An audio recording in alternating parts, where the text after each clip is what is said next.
তো জয় সকল দেবদেবীর জয়। কেমন আছো তোমরা? আশা করি ভালো আছো। তো আমিও ভালো আছি তোমাদের আশীর্বাদ ও সকল দেবদেবীর কৃপাতে।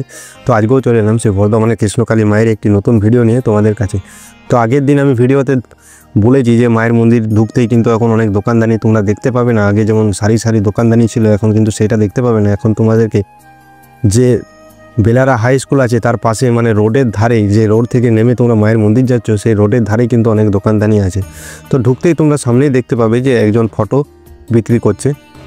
তো এখানে তোমরা ছোট বড় সব সাইজের তোমরা ফটো পেয়ে যাবে। কৃষ্ণকালী মায়ের ফটো কিন্তু অবশ্যই তোমাদেরকে একটি বাড়িতে রাখা দরকার। তো যারা মায়ের মন্দির আসতে পারছো না তারা আমার ইউটিউবের কমিউনিটি বলে একটি অপশান আছে, সেই কমিউনিটিতে গেলে কিন্তু কৃষ্ণকালী মায়ের ছবি পেয়ে যাবে। পাওয়ার পর যে কোনো অনলাইন সেন্টারে যাবে, গেলে কিন্তু তোমরা বলবে এই ছবিটা বাঁধিয়ে দাও, ওরা কিন্তু ঠিক করে নেবে। এখানে তোমরা যেরকম সাইজ নিতে চাও সেরকম সাইজের ফটো তোমরা নিতে পারো, 50 টাকা 100 টাকা। তো এবার বলি মায়ের মন্দির যারা আসছো তারা কি খাবার খাবে। আগে কিন্তু মায়ের মন্দিরে প্রচুর দোকানদানি ছিল, এখন কিন্তু সেরকম দোকানদানি নেই। এখন কিন্তু আছে, মানে রাস্তার ধারে আছে।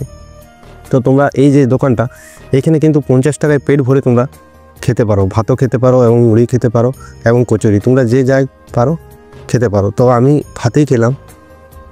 তো নিরামিষ ভাত, এখানে আবার মনে করবে যে অনেকে কী দেই, নিরামিষ ভাত।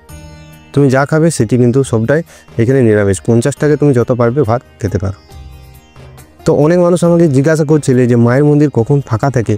তো এই দেখো ভিডিওটা দেখো, এখন কিন্তু বাজছে 4:30, মানে 4:30। এই সময় কিন্তু দেখো কতটাই ফাঁকা। তো যারা আমাকে জিজ্ঞাসা করছিলে যে কখন কিন্তু মায়ের মন্দির ফাঁকা হয়, তো বিকাল দিকে কিন্তু অনেকটাই মায়ের মন্দির ফাঁকা হয়। সকাল দিকে কিন্তু অনেক ভিড় হয়, প্রচুর লাইন হয়। আর আমি যেদিন গেলাম এটা বুধবার দিন বিকালে ভিডিও। তো ভিডিওটা কেমন লাগলো অবশ্যই জানাবে, ভালো লাগলে একটি লাইক দিও। তো এইখানে শেষ করছি, আর বেশি বড় করছি না, ভিডিওটা ছোট হয়ে গেল। তো যাই হোক, যারা নতুন আছো অবশ্যই আমার চ্যানেলটি সাবস্ক্রাইব করে দিও। তো সবাই একবার বলো জয় কৃষ্ণকালী মায়ের জয়, জয় কৃষ্ণকালী মায়ের জয়, জয় কৃষ্ণকালী মায়ের জয়। দেখা হচ্ছে আরও নেক্সট ভিডিওতে। ততক্ষণ ভালো থেকো, সুস্থ থাকো। জয় মা। মা গো, সকলের মনের ইচ্ছা পূরণ করো মা।